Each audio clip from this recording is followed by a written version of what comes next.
ఆక విజయవాడ నగరం విలువెల్లాడిపోతోంది. వరద ప్రభావిత ప్రాంతాల్లో పేద మధ్యతరగతి ప్రజలు కట్టుబట్టలతో వీధిలో నిలబడ్డారు. నేలపై జలసంద్రం, మొహాన కన్నీటి సంద్రంతో దిక్కుతోచక నానా అవస్థలు పడుతున్నారు. ఇప్పుడేం చేయాలో అర్థం కాక గగ్గోలు పెడుతున్నారు. ప్రతి ఒక్కరికి ఒకటే గాథ, సర్వం పోగొట్టుకున్న వ్యధ. ఇప్పుడేం చేయాలి అన్న సందిగ్ధత. బెజవాడ వరద బాధితుల ఆక్రందనలపై ఏబిఎన్ స్పాట్లైట్.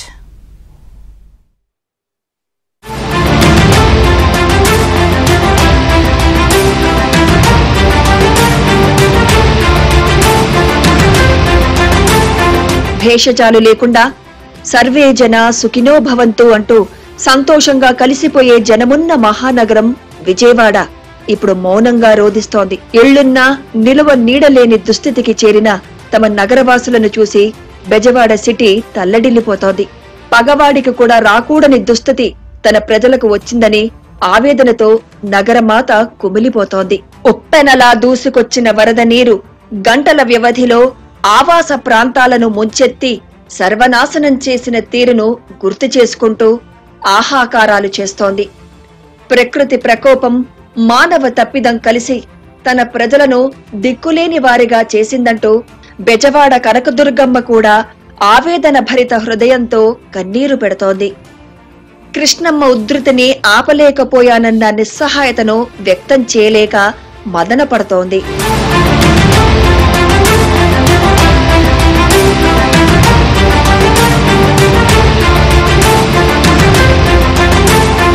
అందరినీ తనలో ఇమర్చుకునే బెజవాడ ఎప్పటికీ ఉపాధికి చిరునామానే. ఎక్కడా బతకలేని వారు సైతం విజయవాడలో లెగ్గు పెడితే పూట గడిచిపోతుందన్న ధైర్యంలో నగరంలోకి ఎంట్రీ ఇస్తారు. ఒక్కసారి వస్తే తిరిగి చూసే అవకాశం లేకుండా బెజవాడ మాత తనలో కలుపుకుంటుంది. కొన్ని రోజులు అద్దె ఇంటి తర్వాత వారికి బెజవాడే శాశ్వత నివాసమన్నట్లుగా సొంత ఇల్లు అమరుతోంది.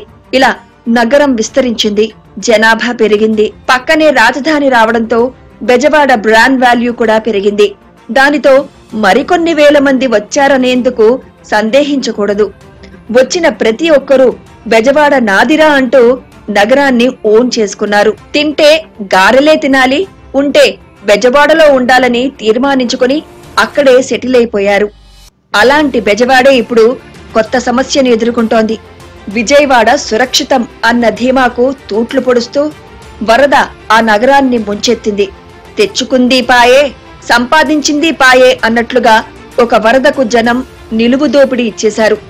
కుడి, ఎడుమ, ఉత్తరం, దక్షిణం మిగిలింది శూన్యం అన్నట్లుగా వారి పరిస్థితి తయారైంది.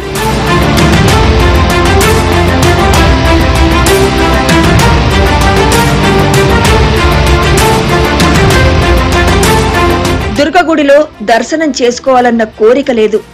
ప్రకాశం బ్యారేజీ దగ్గర ఆహ్లాదంగా గడపాలన్న ఆశ లేదు. కాసేపు బెంచ్ సర్కిల్ దగ్గరకు వెళ్లి రావాలన్న మూడూ కనిపించడం లేదు. నలుగురు పాత మిత్రులను పలకరించాలని కూడా అనిపించడం లేదు. ఇప్పుడు బెజవాడ ప్రజల్లో ఒక్కటే భయం. ఇవాళ గడిచేదెలా, రేపు జరిగేదెలా? ఇది వారి మదిలో మెదులుతున్న ఏకైక ప్రశ్న. ఎందుకంటే వరద ఇలా వచ్చి అలా వెళ్లలేదు. వరద శాశ్వత విషాదాన్ని మిగిల్చింది. ఒక్కో పూట తిండికి లేని పరిస్థితిని సృష్టిస్తూ బియ్యం బస్తాలను నాంచి పడేసింది. పప్పులను లాక్కు వెళ్ళింది. పాలు కాచుకోవడానికి వీలు లేకుండా గ్యాస్ బండలను తనతో తీసుకెళ్లిపోయింది. టీవీ పాయే, ఫ్రిడ్జ్ పాయే, వాషింగ్ మిషన్ దెబ్బతినిపాయే, కుర్చీలను ఇనుప సామాన్ల వాడికి వెయ్యాల్సి వచ్చే ఫర్నిచర్ మొత్తం పాడైపాయే. వెరసి మిగిలిందేమిటంటే ఒంటి మీద బట్టలు, చేతిలో చంటి పిల్లలు. అందుకే దేవుడా, నా నగర ప్రజలకు ఎంత దుస్థితి వచ్చిందేమిటని బెజవాడ రోధిస్తోంది.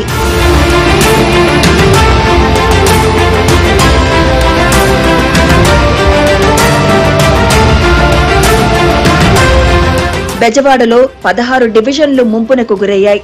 అందులో 1,20,000 కుటుంబాలు ఇప్పుడు దిక్కుతోచని స్థితిలో రోడ్డుపై నిలబడ్డాయి. అంటే దాదాపు 4 లక్షల మంది బాధితులయ్యారని చెప్పక తప్పదు. సింగ్ నగర్, రామలింగేశ్వర్ నగర్, వాంబే కాలనీ, మార్కండేయ దేవినగర్ ఇలా చెప్పుకుంటూ పోతే చాలా ప్రాంతాలే ఉన్నాయి. వరద వస్తోందని తెలిసిన వెంటనే జనం ఇళ్లు వదిలి పరుగులు తీశారు. వెంట తీసుకెళ్లిందేమీ లేదు. ఇప్పుడు కాస్త నీళ్లు తగ్గాక చూస్తే ఏముంది, మొత్తం పోయింది. ఏం చేయాలో అర్థం కాని పరిస్థితి ఏర్పడింది. 10 నిమిషాల్లోనే వచ్చేసింది. ఇంకా ఏం తీసుకునే అవకాశం లేదు. ఇక లేపయ్యేటప్పుడు గబగబా ఇంకా తలుపులు వేసేసుకుని ముందర బయటకు వచ్చేసాం మేము. ఇంకా వస్తే మొత్తం ఫస్ట్ ఫ్లోర్లో మేము అద్దుకుంటున్నాం. మొత్తం ఫస్ట్ ఫ్లోర్ పైకంటా వచ్చేసినాయి. ఇంకా మొత్తం తడిసిపోయినాయి. అన్ని పనిముట్లన్నీ కింద పడిపోయి ఇప్పుడు మా బాబు తలుపు తీసాడు, వెళ్ళాడు. అసలు మొత్తం ఏమీ లేవు. అన్నీ ఫ్రిడ్జు, అన్నీ వాషింగ్ మిషన్లో అన్నీ మొత్తం పడిపోయి కింద అసలు పగిలిపోయినాయి. అసలు ఏమీ లేవు. బీరువాలో సామానం అనేది పనికొస్తాయి అన్న ఇది లేదు, ఆశ లేదు.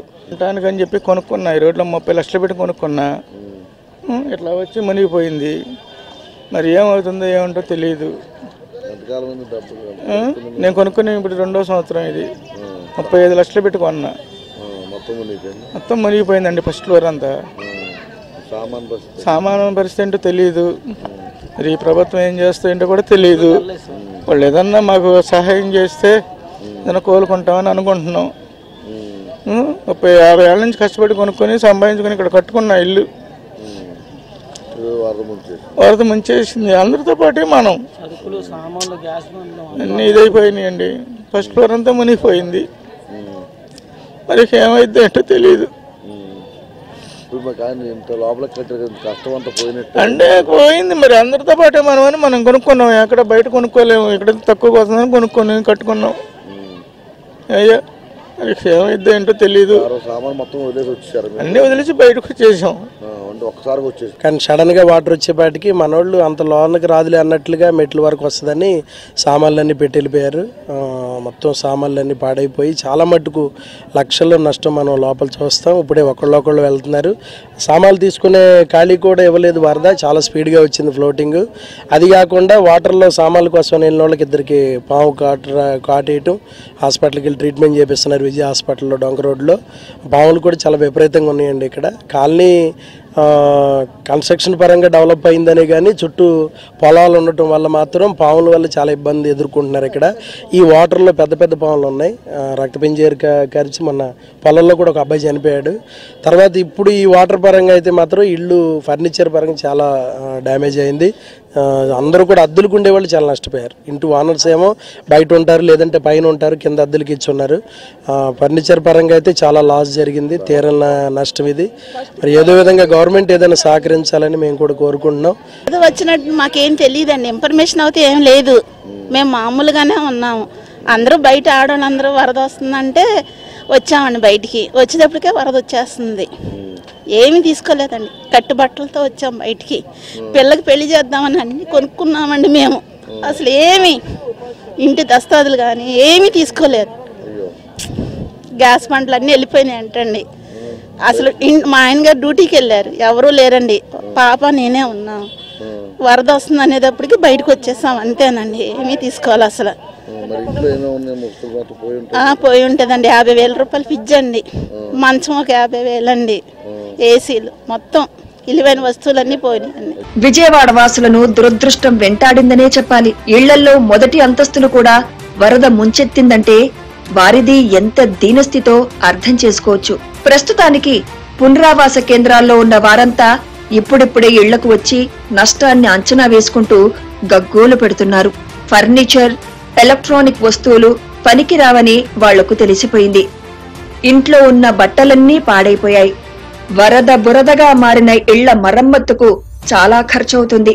వెరసి ప్రతి ఇంటికి 5 నుంచి 6 లక్షల వరకు ఖర్చుంటుంది.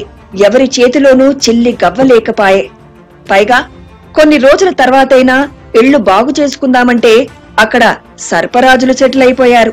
పాములను పట్టుకునే వాళ్లను తీసుకొచ్చి వాటిని పారద్రోలేందుకు మరికొంత ఖర్చు తప్పేలా లేదు. గ్రైండర్లు, మిక్సీలు, ఎలక్ట్రికల్ వస్తువు ఏది పనిచేయదు. మోటార్లో కూడా ఇంచుమించుకు పోయినట్లు లెక్కే.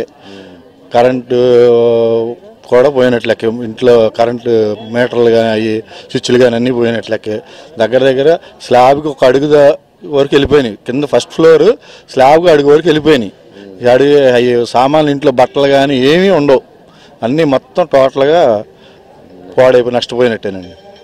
ఇది 10 లక్షలు 12 లక్షలు పెరిగిపోయి 13 లక్షలు కాబట్టి ఇంట్లోకి వెళ్ళిపోయి మొత్తం అలమారగా టీవీ, స్టీల్ సామానం తప్ప ఏది పనిచేయదండి ఫస్ట్ ఫ్లోర్ వాళ్ళకి. ఫస్ట్ ఫ్లోర్ వాళ్ళకి స్టీల్ సామానం తప్ప, అది కడుక్కుంటే తప్ప, టీవీ కానీ వాషింగ్ మిషన్ కానీ.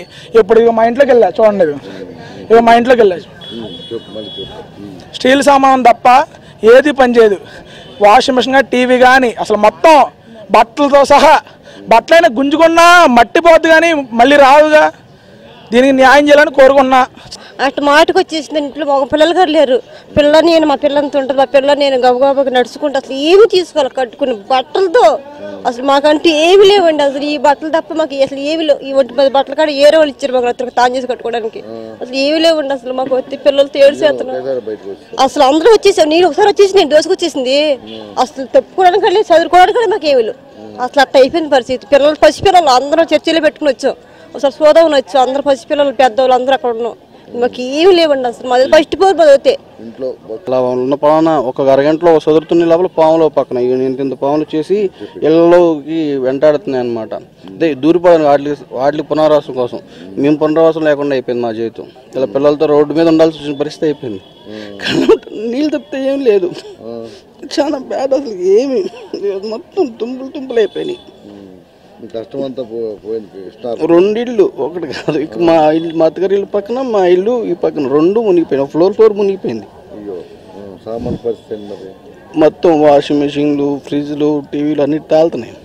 బుడమేరు వరదతో పాటు ప్రకాశం బ్యారేజీ రిటైనింగ్ వాల్ ఒక ప్రాంతాల్లో నిర్మించకపోవడంతో ఆ వరద కూడా వచ్చి రామలింగేశ్వర్ నగర్ ను ముంచేసింది. ఫలితంగా రామలింగేశ్వర్ నగర్ లో వేలాది మంది నిరాశ్రులయ్యారు. ప్రభుత్వం రిలీఫ్ క్యాంపులు ఏర్పాటు చేసి అనేక మందిని తరలించినప్పటికీ ఇంకా అంతకంటే రెట్టింపు మంది ఇళ్లల్లోనే ఉండిపోయారు. సింగ్ నగర్, పాయకాపురం, అయోధ్య నగర్, చిట్టినగర్, బాంబే కాలనీ, జక్కంపూడి కాలనీ, వైఎస్ఆర్ నగర్, మధురా నగర్, గుణదల కండ్రిక వంటి పలు ప్రాంతాలలో వేలాది ఇళ్లు నీటమురుగాయి. విద్యుత్ సరఫరా నిలిపివేయడంతో ఓవర్ హెడ్ ట్యాంకులో నీళ్లు లేక అల్లాడిపోతున్నారు. విద్యుత్ సరఫరా పునరుద్ధరించేందుకు మరో 2 రోజులు పడుతుందని చెప్తున్నారు. ఏది ఏమైనా బెజవాడ వాసుల కష్టాలు పగవాడికి కూడా రాకూడదు.